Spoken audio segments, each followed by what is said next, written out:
बांकीपुर के वो सभी मतदाता साथी जिन्होंने पिछले 1-1.5 महीनों से हम लोगों को व्यक्तिगत तौर पर या कार्यकर्ताओं साथियों के माध्यम से ये बताया कि हर हालत में मुझे बिहार में स्थिति के सुधार के लिए, बिहार में बदलाव के लिए खुद उतरकर चुनाव लड़ना चाहिए।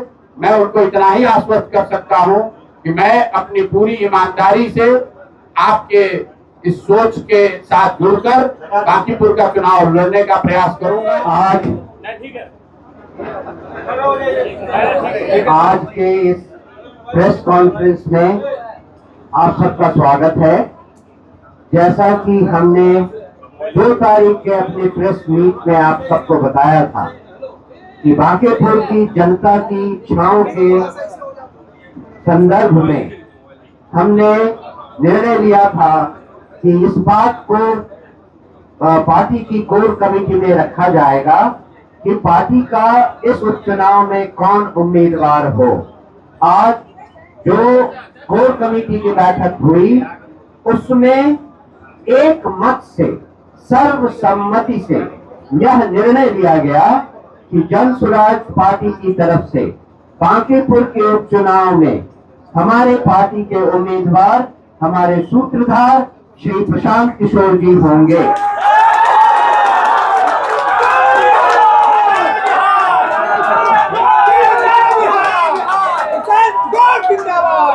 आप सब जानते हैं कि आपके बीच अभी मेरी बाईं तरफ प्रशांत जी बैठे हुए हैं। मैं उनसे निवेदन करूंगा कि वो आप सबको इस मौके पर संबोधित करें। बहुत बहुत धन्यवाद। सभी साथियों का यहाँ अभिनंदन, स्वागत। मैं सबसे पहले अपने पार्टी के सभी वरीय साथियों का, सहयोगियों का, नेताओं और कार्यकर्ताओं का दिल से आभार व्यक्त कर रहा हूँ, धन्यवाद दे रहा हूँ जिन्होंने मुझ पर ये जिम्मेवारी, ये भरोसा मेरे कंधों पर रखा है। और सबसे पहले मैं उनको आश्वस्त करना चाहूंगा कि पिछले 4 वर्षों से जन स्वराज ही मेरा जीवन है। आगे कम से कम 10 वर्षों तक, जब तक बिहार में बदलाव की संकल्पना को चरितार्थ न कर लिया जाए, तब तक दूसरा कोई जीवन में उद्देश्य नहीं है। बांकीपुर में चुनाव लड़ने की जो जिम्मेवारी हमको दी गई है, मैं उसी परिणाम, उसी प्रयास के दिशा में इसको एक कदम मानता हूं।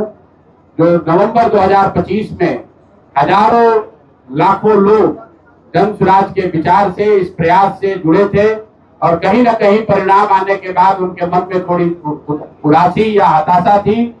उनमें से ज्यादातर लोगों का ऐसा मानना है कि बांकीपुर चुनाव में अगर जन स्वराज को जीत मिलती है तो न सिर्फ जन स्वराज को एक बहुत बड़ा बल मिलेगा, बल्कि बिहार बदलाव की सोच को फिर से पुनर्जीवित करने में बहुत बड़ी मदद मिलेगी। तो मैं इस जिम्मेवारी को अपनी ह्यूमिलिटी के साथ एक्सेप्ट करता हूं। अपने साथ सभी साथी कार्यकर्ताओं का, नेताओं का धन्यवाद करता हूं।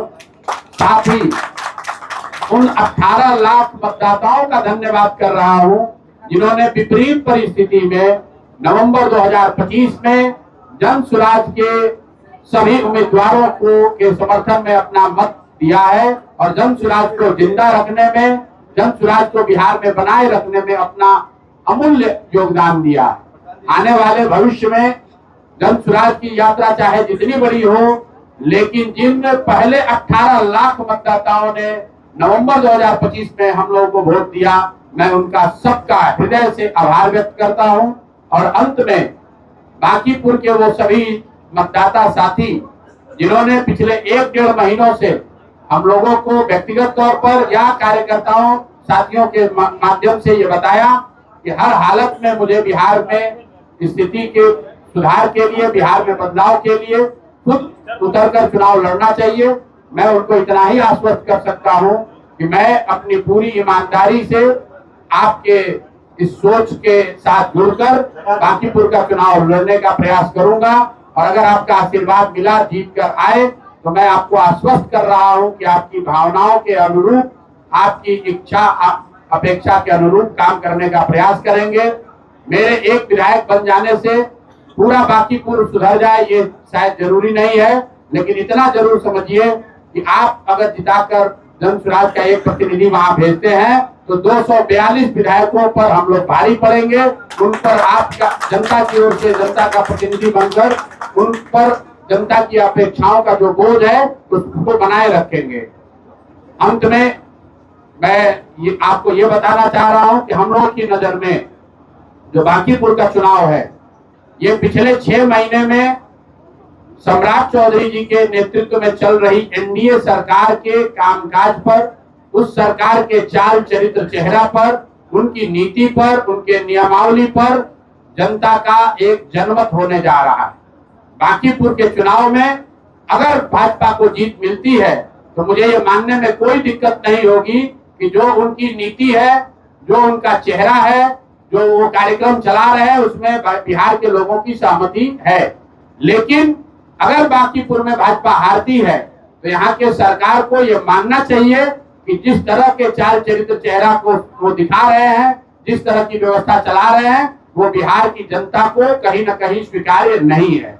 और ये पहली बार भाजपा के मुख्यमंत्री बने हैं सम्राट चौधरी जी, और हम लोगों ने प्रेस करके चुनाव से पहले और उसके बाद भी स्पष्टता से ये कहा है कि इनके चाल चरित्र चेहरा पर हम लोग को कोई विश्वास नहीं है। बिहार का एक बहुत बड़ा जनमानस है जो इन पर भरोसा नहीं करता है।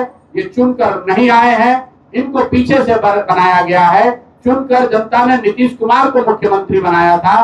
तो कहीं न कहीं बांकीपुर की जनता, जो बिहार की सबसे प्रबुद्ध और समृद्ध जनता है, बिहार के सबसे प्रबुद्ध और समृद्ध मतदाताओं के कंधों पर अब ये बोझ है कि वो सबसे बेहतर उम्मीदवार को बांकीपुर से चुने और चुनकर सरकार पर, सरकार की नीतियों पर बिहार की जनता की ओर से एक निर्णय सुनाए। और मैं आपको कैमरे पर कह रहा हूं, आपके जरिए बिहार की जनता को और बांकीपुर के मतदाताओं को अपील कर रहा हूं कि जो सबसे बेहतर आपको दिखे, आप जाति, धर्म, दल, नेता सबसे ऊपर उठकर उस व्यक्ति को वोट दीजिए। हमसे बेहतर कोई आपको लगता है उसको वोट दीजिए। हर हालत में बांकीपुर से एक अच्छा आदमी, एक अच्छा विधायक जीतना चाहिए, बिहार जीतना चाहिए। दल जीतते और हारते रहेंगे, नेता लोकतंत्र में जीतते हारते रहेंगे। राज्य का विकास हो, राज्य में बदलाव हो, राज्य में सुधार हो, उसके लिए जरूरी है कि बिहार से एक अच्छा व्यक्ति, बांकीपुर से अच्छा व्यक्ति जीते। इसी अपील के साथ मैं अपनी बात खत्म कर रहा हूँ। बहुत बहुत धन्यवाद।